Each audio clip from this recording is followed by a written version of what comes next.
நம்ம வாழ்க்கையில் எல்லா காலகட்டத்திலையும் நமக்கு அப்படின்னு சொல்லி சில தேவைகள் இருந்துக்கிட்டு தான் இருக்குது. ஸோ இந்த தேவைகளையெல்லாம் அடையிறதுக்கு அப்படின்னு சொல்லி நாம் யூனிவர்ஸை பற்றியும் யூனிவர்ஸோட லா ஆஃப் அட்ராக்ஷன் பற்றியும் நிறையவே தெரிஞ்சு வச்சுக்கிட்டு அதெல்லாம் ஃபாலோ பண்ணி நிறைய இடங்களில் சக்ஸஸ் கிடைச்சாலும் நிறைய இடங்களில் ஏன் இது சக்ஸஸே ஆக மாட்டேங்குது அப்படிங்கிற குழப்பத்தில் நம்ம இருந்துக்கிட்டு தான் இருக்கோம். ஸோ ஃபர்ஸ்ட் ரூல் ஒன்று புரிஞ்சுக்கோங்க. நீங்கள் நினச்சதை அடையணும் அப்படின்னா அது எதுவாக வேணா இருக்கட்டும், அதுக்கு முதல்ல நீங்கள் தெரிஞ்சு வச்சுக்க வேண்டிய விஷயம் என்ன அப்படின்னா பிரபஞ்ச ஆற்றலுடைய ஃபார்முலாவை நீங்கள் தெரிஞ்சு வச்சுக்கணும். அப்படி தெரிஞ்சுக்கிட்டதுக்கு பிறகு பிரபஞ்சத்தை நீங்கள் ஃபீல் பண்ண ஆரம்பிக்கணும். ஃபீல் பண்ண ஆரம்பித்ததுக்கு பிறகு தான் உங்களால் எல்லா விஷயத்தையுமே சக்ஸஸ் பண்ண முடியும். ஓகேங்களா? சில பேர் ஒரே ஒரு நீடு இருக்கும், அந்த நீடுக்காக மட்டுமே மேனிஃபெஸ்டேஷன் ட்ரை பண்ணுவாங்க. ஆனால் சில பேர் பார்த்திங்கன்னா எப்போவுமே எல்லாமே எனக்கு சாதகமாக இருக்கணும், அது முடியுமா அப்படின்னு கேட்பாங்க. நிச்சயமாக எப்போவுமே எல்லா விஷயங்களையுமே சாதகமாக மாற்றிக்க முடியும். அதுக்கு நீங்கள் பிரபஞ்ச ஆற்றலை நீங்கள் முழுவதுமாக உணர்ந்திருக்கணும். ஓகேங்களா? இந்த வீடியோவில் நீங்கள் பிரபஞ்ச ஆற்றலை முழுவதுமாக உணர்கிறதுக்கான ஒரு ப்ராக்டிசஸை நான் சொல்ல போகிறேன். இதை நீங்கள் ரெகுலர் பேசிஸில் ஃபாலோ பண்ணிட்டு வந்தாலே போதும். உங்களுடைய நீடு எதுவாக வேணா இருக்கட்டும், அது தானாக நீங்கள் நினச்சாலே போதும், அது உங்களுக்கு கிடச்சிக்கிட்டே இருக்கும். என்னுடைய கிளாஸில் ரீசெண்ட் டேஸில் நிறைய ஸ்டூடெண்ட்ஸ் என்கிட்ட கவுன்சிலிங் வராங்க இல்லையா, அவங்க எல்லாருமே சொல்கிற பெரிய விஷயம் என்ன அப்படின்னு சொன்னால், ஒன்று லவ்வில் ப்ராப்ளம், அல்லது மேரேஜ் லைஃப்பில் ப்ராப்ளம், அல்லது ஜாபில் ப்ராப்ளம், அல்லது கடன் பிரச்சனை. ஓகேங்களா? இந்த மாதிரியான விஷயத்தில் மாட்டிட்டு ரொம்ப கஷ்டப்பட்டுட்டு இருக்கவங்க தான் அதிகம். இவங்க எல்லாருக்குமே காமனாக இருக்கக்கூடிய ஒரே விஷயம் என்ன அப்படின்னு சொன்னால் நெகட்டிவ் தாட்ஸ். இவங்க எல்லாருமே அதிகமான நெகட்டிவ் தாட்ஸை வெளிப்படுத்துகிறாங்க, தென் உள்ளுக்குள்ளே ஊடுருவ செய்கிறாங்க. ஸோ நெகட்டிவ் தாட் இருந்தது அப்படின்னு சொன்னால் என்ன மாதிரியான விளைவுகள் நடக்கும் அப்படிங்கிறது ரெகுலராக நம்மளோட வீடியோஸ் பார்த்துட்ருக்கீங்க அப்படின்னா உங்கள் எல்லாருக்குமே தெரிஞ்சிருக்க வாய்ப்பு இருக்குது. எதில் அதிகமாக நம்ம ஃபோக்கஸ் பண்ணுறோமோ அதை தான் நம்ம அட்ராக்ட் பண்ணுவோம். ஸோ எதிர்மறையான எண்ணங்களை அதிகமாக நம்ம மனசுக்குள்ளே வளர்க்கும் பொழுது தேவையில்லாத பிரச்சனைகள், நாம் என்னெல்லாம் நடக்கக்கூடாது அப்படின்னு சொல்லி முன்னெச்சரிக்கையோடு இருக்கணும்னு எதிர்பார்த்தோமோ அந்த விஷயம் எல்லாத்தையும் நம்ம அட்ராக்ட் பண்ணுவோம். பாருங்கள், லவ்வில் ப்ராப்ளம், ஜாபில் ப்ராப்ளம், மேரேஜ் லைஃப்பில் ப்ராப்ளம், ஃபேமிலியில் இருக்கவங்க என்னை மட்டும் ஏன்னே தெரியல தாழ்த்துறாங்க. நான் எந்த ஒரு விஷயம் பண்ணேன் அப்படின்னு சொன்னாலும் என்னை காயப்படுத்திக்கிட்டே இருக்காங்க. நான் ரொம்ப பாசிட்டிவாக தான் இருக்கேன், ஆனால் என் ஃபேமிலியில் இருக்கவங்க எல்லாருமா சேர்ந்து என்னை நெகட்டிவ் தாட்குள்ளே கொண்டு போயிடுறாங்க. காதலில் பிரச்சனை, இதை பற்றி யோசிக்க பல பிரச்சனைகள் க்ரியேட் பண்ணிக்கிட்டு இருக்கேன். ஜாபில் நான் ஒர்க் பண்ணுற பிளேஸில் ஏனே தெரியல எனக்கு மட்டும் நல்லதே நடக்கலை, நான் மட்டும் ஏன் இவ்வளோ கஷ்டப்படுறேன். இந்த மாதிரியான ஓவர் திங்கிங், அதுவும் நெகட்டிவான ஓவர் திங்கிங்கில் மூழ்கி கிடக்கிறவங்க தான் நிறைய பேர் என்கிட்ட கவுன்சிலிங் வராங்க. ஸோ இந்த ஒரு பர்டிகுலர் விஷயத்தில் நீங்கள் இந்த ஸ்டேஜில் இருக்கலாம். இப்போது இந்த நிமிஷம் இந்த வீடியோவை நீங்கள் பார்த்துட்ருக்கீங்க இல்லையா, ஸோ இந்த நிமிஷத்தில் கூட நீங்கள் இந்த ஸ்டேஜில் இருக்கலாம். ஓகேங்களா? ஸோ இதை எப்படி நீங்கள் ஃபேஸ் பண்ண போகிறீங்க, இதற்கான சொல்யூஷனை யார்கிட்ட தேட போகிறீங்க, நல்லா தெரிஞ்சுக்கோங்க. இந்த உலகத்தில் உங்கள் வாழ்க்கையில் என்னெல்லாம் பிரச்சனைகள் நடக்குதோ எல்லா பிரச்சனைகளுக்கான பதிலும் உங்ககிட்டயே இருக்குது. ஆனால் நம்ம எல்லாருமே வெளியில் தேடிட்டுருக்கோம். ஸோ உங்ககிட்ட எப்படி தேடி தெரிஞ்சுக்கிறது, அதுதான் நம்ம இந்த வீடியோவில் பார்க்க போகிறோம். முதல்ல நாம் ஓவர் திங்கிங், அதுவும் நெகட்டிவான ஓவர் திங்கிங்கை குறைக்க போகிறோம். எப்படி குறைக்க போகிறோம் அப்படிங்கிறத பார்க்கலாம். பாருங்கள், நம்ம எல்லாருமே மனிதர்கள். இதில் ஆண் பெண் அப்படிங்கிற பாலின வேறுபாடு வேறு இருந்துகிட்ருக்கு. இதில் ஆண்களுக்கு பார்த்திங்க அப்படின்னா 60,000 70,000 தாட்ஸ் ஒரு நாளைக்கு, புரியுதுங்களா? வெறும் 24 மணி நேரத்தில் ஒரு ஆணுக்கு, ஒரு சராசரி ஆணிற்கு 60,000 70,000 தாட்ஸ் வருது அப்படின்னு சொல்லிட்டு விஞ்ஞானிகள் சொல்லியிருக்காங்க. அதே போல் பெண்களுக்கு அப்படின்னு சொல்லி எடுத்துக்கிட்டோம் அப்படின்னா 70,000க்கும் மேற்பட்ட எண்ணங்கள் ஒரு நாளைக்கு வருதுன்னு சொல்கிறாங்க. ஏன் அப்படின்னா ஆண்களை விட பெண்கள் தான் ஃப்யூச்சரை பற்றி யோசிச்சுக்கிட்டே இருப்பாங்க. ஃப்யூச்சரில் இது நடந்துட்டால் என்ன பண்ணுறது, முன்னெச்சரிக்கை வேணும்ல. அப்படின்னு நினைப்பாங்க. பக்கத்தில் இருக்கவங்க எவ்வளோ நாளைக்கு நம்ம கூட இருப்பாங்க, ஒருவேளை காணாமல் போயிட்டா என்ன பண்ணுறது அப்படின்னு யோசிப்பாங்க. ஸோ இந்த மாதிரியான தேவையில்லாத எண்ணங்களை எல்லாருமே, அதாவது பெண்கள் அதிகமாக தனக்குள்ளே வளர்க்கிறாங்க. அதனால தான் நெகட்டிவான ஓவர் திங்கிங் அதிகமாகி பிரச்சனைகளை உங்கள் வாழ்க்கையில் அட்ராக்ட் பண்ணிக்கிறீங்க. இதுபோல் நெகட்டிவான தாட்ஸை முதல்ல குறைக்கணும்.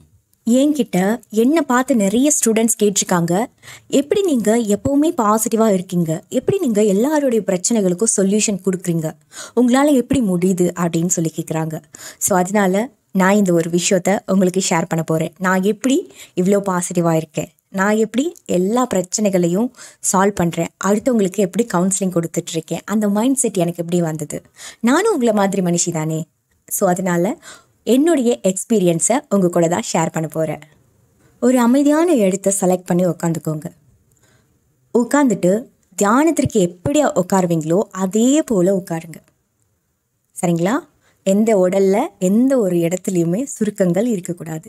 ஸ்ட்ரெயிட்டாக உட்காந்துக்கோங்க. 10 தடவை மூச்சை டீப்பாக உள்ளே இழுத்து வெளியில் விடுங்க. டீப்பான ப்ரீத்திங் தான் தேவை.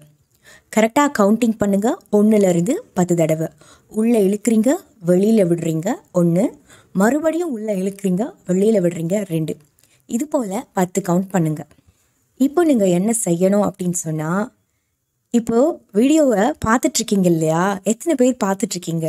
உங்களுடைய ஃபோக்கஸ் முழுக்க முழுக்க நான் பேசக்கூடிய விஷயத்தில் தான் இருக்கும்.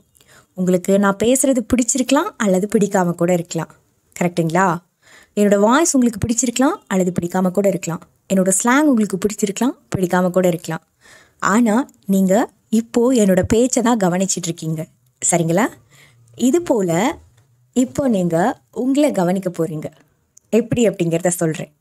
நான் பேசுகிறத நீங்கள் கவனிச்சிங்க இல்லையா, அப்போது என்ன கவனிக்கிறீங்க அப்படின்னா என்னை பொறுத்த வரைக்கும் நீங்கள் வியூவர்ஸ். கரெக்டாக?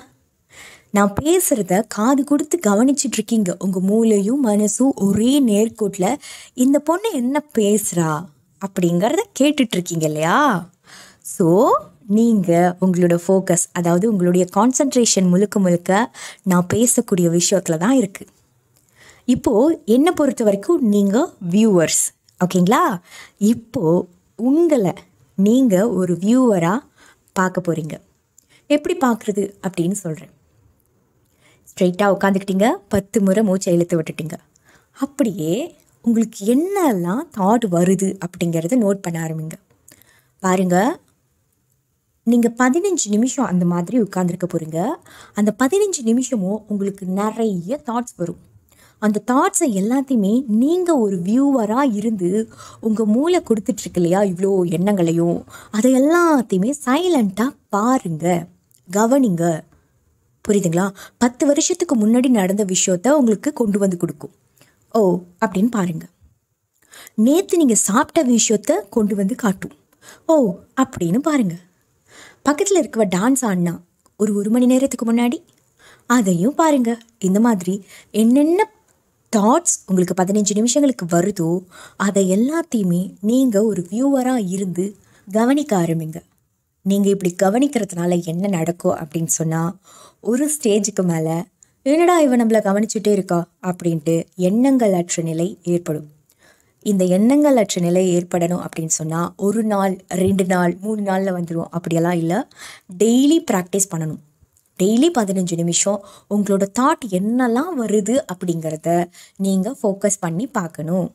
பாருங்கள், உங்களுக்கு யாரையாவது பிடிக்கும் இல்லை, லவ் பண்ணுற பர்சனை பிடிக்குதுன்னு வச்சுக்கோங்க, ஒரு எடுத்துக்காட்டு தான் சொல்கிறேன். ஸோ அவங்கள பற்றின சிந்தனைகளையே ஓட விடக்கூடாது. எனக்கு இந்த சிந்தனை வந்து எனக்கு ரொம்ப பிடிச்சிருக்குப்பா, இதையே பண்ண போகிறேன்ப்பா அப்படின்னு சொல்லிட்டு அதை பற்றியே ஃபோக்கஸ் பண்ணக்கூடாது. நல்ல சிந்தனைகள், கெட்ட சிந்தனைகள் அப்படின்னு சொல்லி நீங்கள் அந்த இடத்துல இன்வால்வ் ஆகக்கூடாது. புரியுதுங்களா? நீங்கள் ஒரு வியூவராக இருந்து உங்களோட மூளை என்னென்ன தாட்ஸ் கொடுத்துட்ருக்கோ அது எல்லாத்தையும் நீங்கள் கவனிக்கணும். அதை விட்டுட்டு, வாவ் நான் வந்துட்டு ஒரு நாள் ஊட்டி போயிருந்தேன், அந்த இடத்துல கலர்ஃபுல்லான பூக்கள் எல்லாம் பார்த்தேன், அதே எனக்கு பிடிச்சிருக்கு, அதை பற்றி மட்டுமே நான் யோசிச்சுட்டு இருக்க போகிறேன் இந்த 15 நிமிஷமும் அப்படின்னு நீங்கள் கண்ட்ரோல் பண்ணக்கூடாது. புரியுதுங்களா? இதை உடனே செய்ய முடியாது. ஆனால் காலப்போக்கில் கொஞ்சமாக ஒவ்வொரு நாளும், சரிங்களா, காலையிலையும் பண்ணுங்கள், நைட்டு தூங்குறதுக்கு முன்னாடியும் பண்ணுங்கள், ஒவ்வொரு நாளும் பல மாற்றங்கள் உங்கள் லைஃப்பில் நடக்கும். இந்த ஓவர் திங்கிங்கை நீங்கள் கண்ட்ரோல் பண்ணிட்டீங்க அப்படின்னு சொன்னாலே உங்கள் லைஃப்பில் நிறைய மிராக்கல்ஸ் நடக்கும். இதை எக்ஸ்பீரியன்ஸ் பண்ணிவிட்டு நீங்களே வந்து என்கிட்ட ஷேர் பண்ணுங்கள். என் லைஃப்பில், என் பர்சனல் லைஃப்பில் நான் நிறைய விஷயங்களை ஜெயிக்கிறதுக்கு இந்த ஒரு விஷயம் மட்டும்தான் எனக்கு துணையாக இருந்துச்சு அப்படின்னு நான் சொல்வேன். இது ஒரு விதமான மெடிடேஷன். எண்ணங்களை கவனிச்சுட்டே இருக்கிறது. ஒரு கட்டத்திற்கு மேலே எண்ணங்கள் அற்ற நிலையை நம்ம அடைவோம். அதுக்கு பேர் தான் நம்பர் 1 இடத்துல இருக்கக்கூடிய தியான நிலை, டெல்டா ஸ்டேஜ். ஸோ அதற்கு போகணும் அப்படின்னு சொன்னால் இந்த மாதிரியான பயிற்சிகளை தினம்தோறும் கையில் எடுத்துக்கோங்க. ஸோ இது சம்மந்தமாக உங்களுக்கு வேறு ஏதாவது டவுட் இருக்குது அல்லது லா ஆஃப் அட்ராக்ஷன் ரிலேட்டடாக, relationship attract, money attract, job attract, இது ரிலேட்டடாக உங்களுக்கு வேறு ஏதாவது டவுட் இருக்குது அப்படின்னு சொன்னால் கீழே கமெண்ட் பாக்ஸில் ஷேர் பண்ணுங்கள். நான் நெக்ஸ்ட் வீடியோவில் அதை உங்களுக்காக எக்ஸ்பிளைன் பண்ணுறேன். நான் 2 புத்தகங்கள் எழுதியிருக்கேன். ஒன்று பேராற்றலின் பிறப்பிடம், மற்றொன்று உறக்கத்தின் உளவியல். இந்த 2 புத்தகங்களையும் நீங்கள் வாங்கி படிக்கணும் அப்படின்னு நினைக்கிறீங்கன்னா புத்தகத்துடைய லிங்க்கை கீழே டிஸ்கிரிப்ஷனில் கொடுத்துருக்கேன். மறக்காமல் புத்தகத்தை வாங்கி படிச்சுட்டு உங்களுடைய கமெண்ட்ஸை எங்கிட்ட ஷேர் பண்ணுங்கள். தேங்க்யூ.